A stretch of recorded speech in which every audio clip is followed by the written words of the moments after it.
what struck me about them was just their joy of life and the ability to create a celebration everywhere.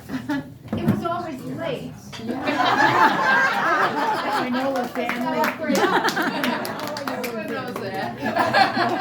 One of my wonderful memories of Kate is around, I think it was maybe 2007 or 2008. I was having sort of a miserable summer. And at the time, Kate lived at Hemingway. Oh, yeah. And we were somewhere together. And it was some McGury celebration. And I was telling Kate, you know, she said, "How are you?" I said, "Not so good. What I really need is a pool." And Kate There you go, thank you. "I have a pool." She said, "Sure, I'll give you my keys. You can use that pool anytime you want." I had the absolute best summer of my adult life.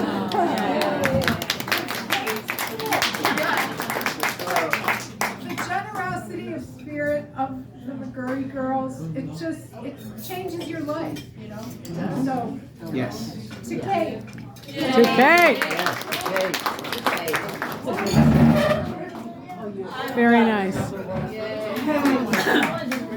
I'm going to squeeze past you here. I've Thanks. known Marilyn since we started college at Mundelein in, what was that? No, don't give dates. We started in 74, that's right. And Marilyn wanted to give Bob and I an engagement party. And where was it? The Hemingway. Yay! Kate always let people use things and made plans for everybody, and I just, she'll be best to Kate. To Kate. Yes. Thank you, Kate. I have a Hemingway house. We had what was it, an engagement party at the Hemingway house? No, it was a bridal A show. bridal shower at the Hemingway. And his friends were like very, you know, like troublesome there. So at the end of it, my cousin and a friend of mine threw me into the pool. I remember that. And I had a bear hug when I saw what was going on, and my one friend, he said, "You can throw me in, but I can't swim." So yeah, like, oh, okay.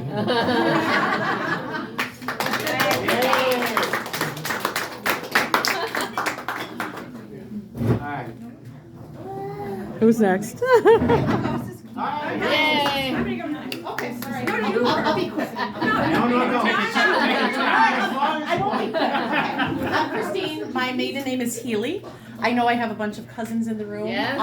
My cousins. Some of me for the first time. So my father was Fran Healy, and the reason why I need to bring him to light is because one thing he always taught me was wherever we went, we were always going to meet new cousins.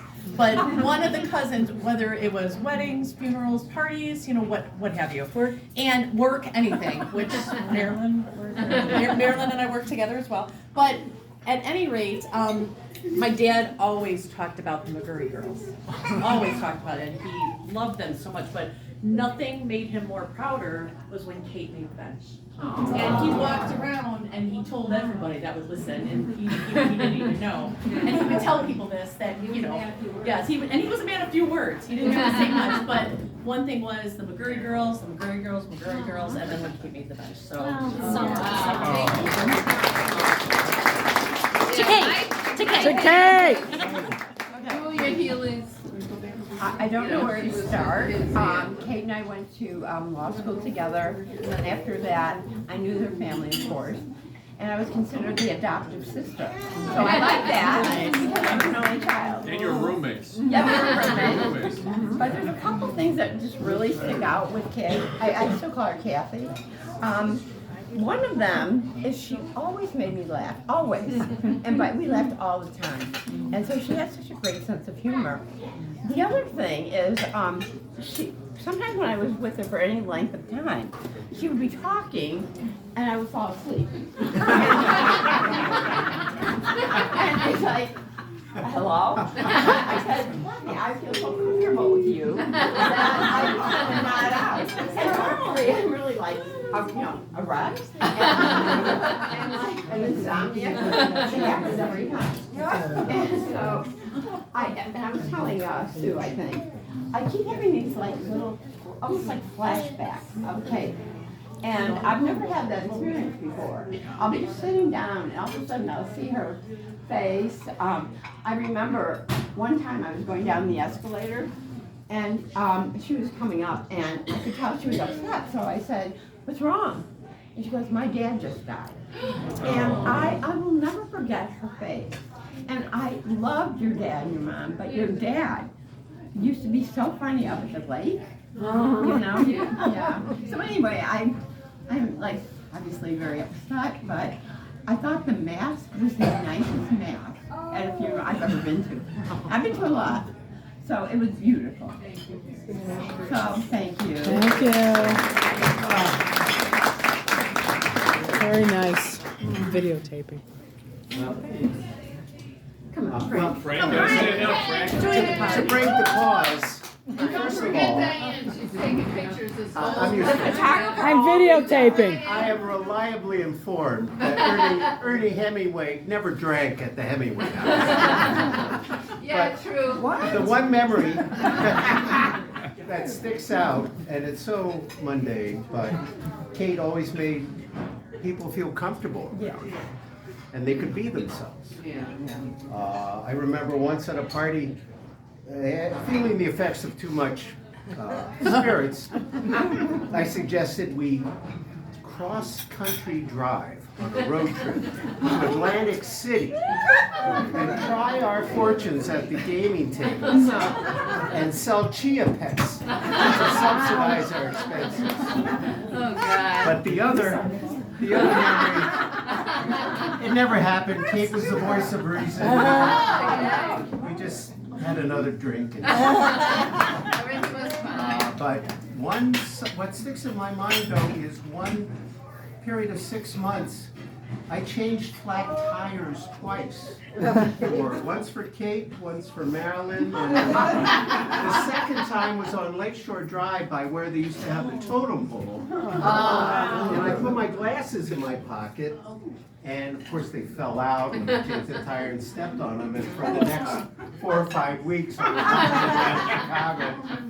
That's all I can think. Oh, Frank, thank you.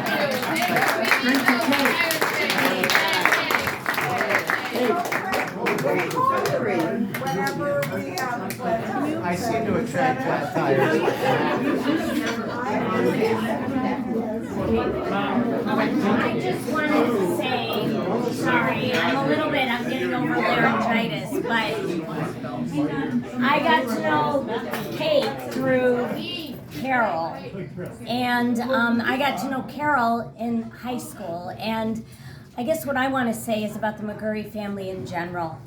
I remember, I came from a very blue-collar family, and I remember when I got to know Carol and her family, I thought, oh my God, they're so smart, they're so educated. But they were, to a fault, completely devoid of pretension. And I always felt so welcome, and Carol is the kind of person, as I'm sure they all are, that is there when the chips are down. And Kate came to, I've done some theater, and she would come to the benefits, and I was always surprised at just at the generosity, not only of my dear friend Carol, but of her whole family. And so I just want to say thank you to your family.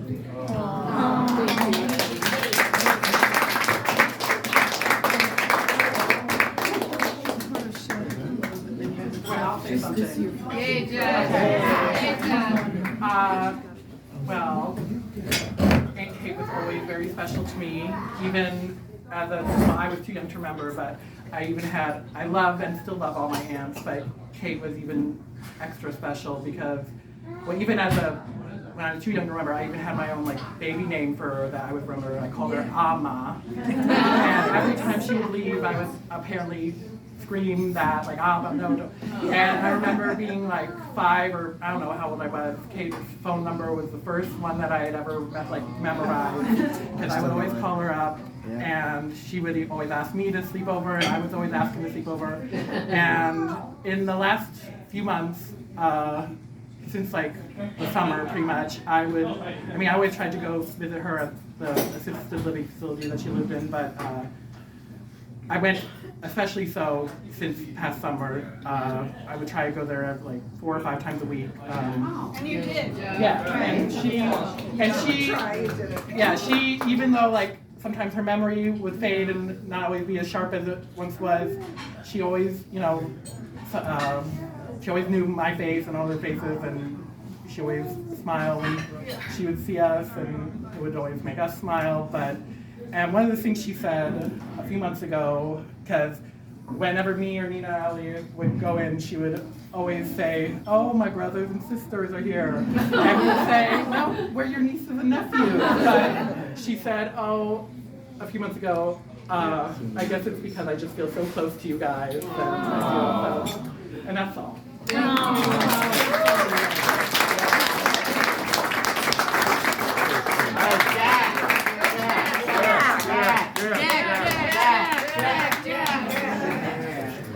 So obviously I'm the namesake of, your dad. It was a lot like, I'm hearing all these stories and stuff, and it's a lot of stuff from obviously times might even rock before I was even born, but it just seems like it never changed. Kate never changed, and that's the one thing that I really love about her. Even through all the stress and the stuff that she had to deal with in her personal life, she never broke. She always kept her smile going. She, even if she was the most depressed person in the world, she would still try to make you feel, 100%. She would use whatever energy she had in her to, try to lift you up. And I remember, going to visit her at the courthouse, and how the courthouses have the tent over the doors, and Kate would be able to see me through that door when I was, just kind of like, I'd be like, visit her, and I just remember her face, how much she would brighten up, and whenever she would see us, her nieces and nephews. But yeah, there's something proud about, Christina is born only a month and 31 days after me, pretty much, but I love being the older cousin. So, but yeah, this is the Kate, I still feel Kate with me all the time, I still feel my grandma with me all the time, I still feel people that have gone on with me all the time. But this family is I being adopted and, coming into a family like this, especially as a 2 and 3-year-old. It's just, Hello,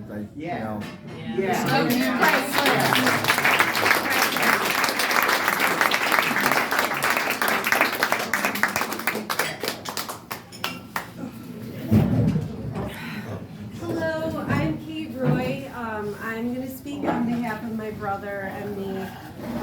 I'm Maureen Roy's daughter, and Kate was a second mom to me.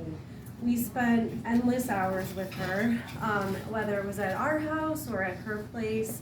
I have so many cherished memories being at the pool where we just all be together and swim and order a pizza from that place down below. Was it Pacino's? I can't remember. Giordano's. Yeah.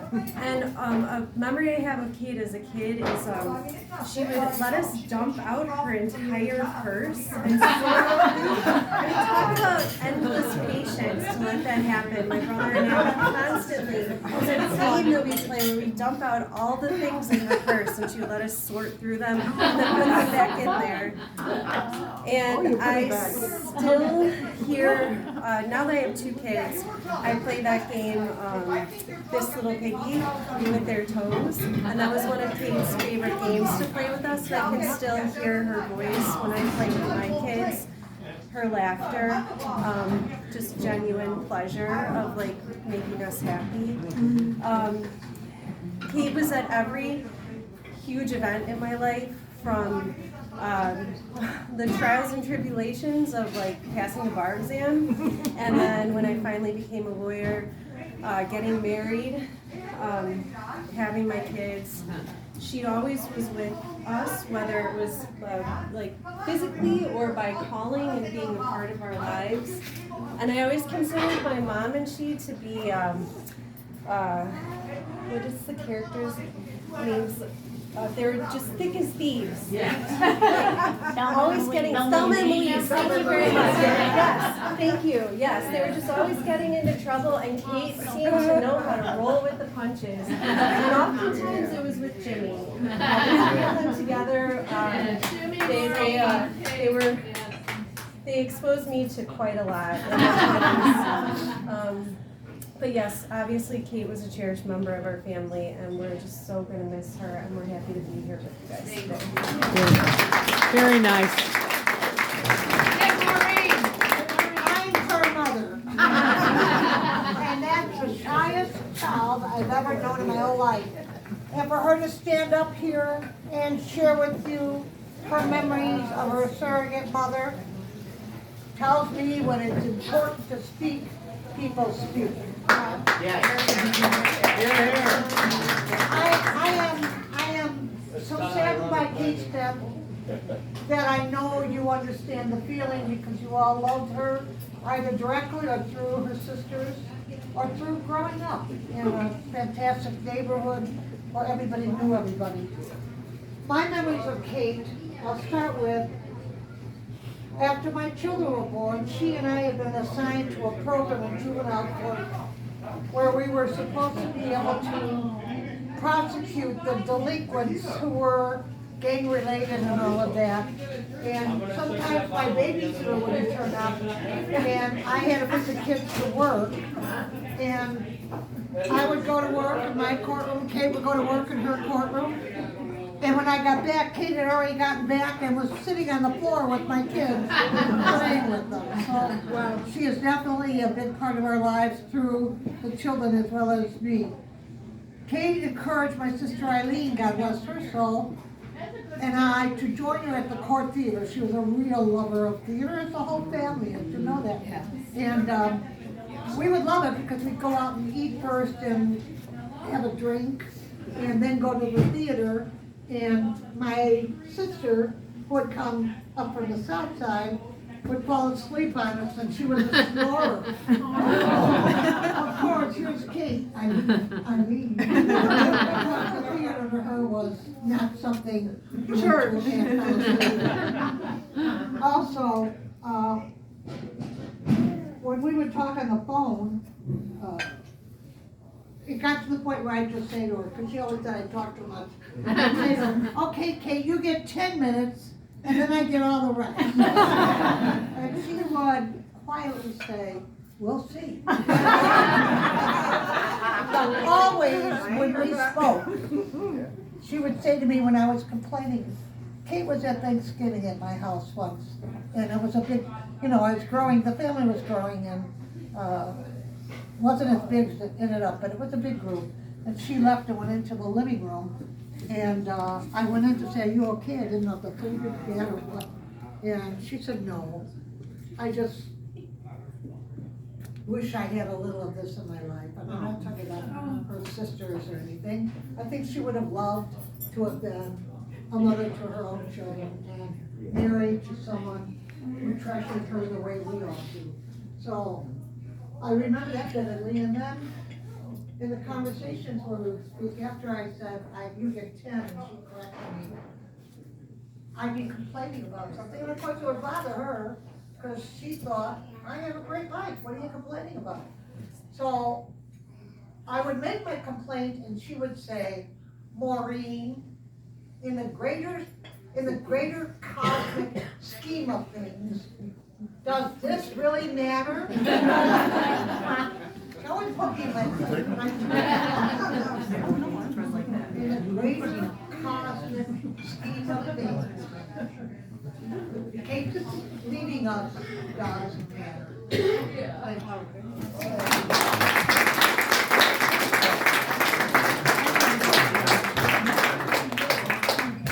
By the way, another surrogate mother from my church, Jenny, who is a great friend of the McGury family. Jimmy's gonna double up. My name is Jimmy Stephen, and I've known the McGurys for more years than I can remember. And one of my two favorite stories is I had a dinner party at my home when I first bought our our house, and we had dinner, and Kate was there, of course, because she was, like Maureen said, she was at every important thing in my life. So she was clearing off the dining room table, and I said, Kate, don't do that, I'll take care of it. No. So she insisted on bringing the dishes into the kitchen, so I'm scraping them away. And as you know, if you're familiar with the Chicago bungalow, we have a big window over the sink. And over there, on the frame of that window, there was this little plaque that had a little hook. I still have it. And it says the Tiziano. And so Kate said, where did you get that? I said, Kate, every day and every night that Jerry and I, it was my husband and I, would leave the hotel room, I would take a dime and I would turn the screw a little bit, because he would turn me in if he knew I was stealing this little hook. And Kate said, I wish I had one of those. I said, the next time I go to the Tiziano, you'll give me. Tell him the connection though. Kate. Yeah, and then Kate stayed, as many of you know, stayed at the Tiziano Hotel with her sisters from time to time. I think Sue was there, and Carol. And Ellen. Ellen. Was at But, the yeah, Carol you guys- years you were at much elevated sections of Montemar. So we had a wonderful time with and I remember Kate and Robert, when they were little children, as they said, they would go to Kate's apartment and they would go swimming, and they would call her Aunt Kate. So I said, they call you Aunt Kate? She said, yes. I said, well, I'm calling you Aunt Kate because I don't have an Aunt Kate. And so that's how I've always referred to as Aunt And she Kate. said her And cars then- on every occasion, it was always Yes, dear every Aunt Kate. occasion. And then one of my fondest memories was walking across the Daily Center, and I was walking with your dad, with Jack, and he said to me, Jimmy, what do you think about Kate running for judge? I said, I don't think anything about it. She should do it. And that's when we met all of you there. And so, but she was a wonderful, wonderful sister to me. And I have my other sisters as well here, but I always will hold a special a place in my heart for Kate. And my footnote would be, fine, I was with Jerry for 45 years, and we were married for 5. And Maureen officiated, and so did Aunt Kate.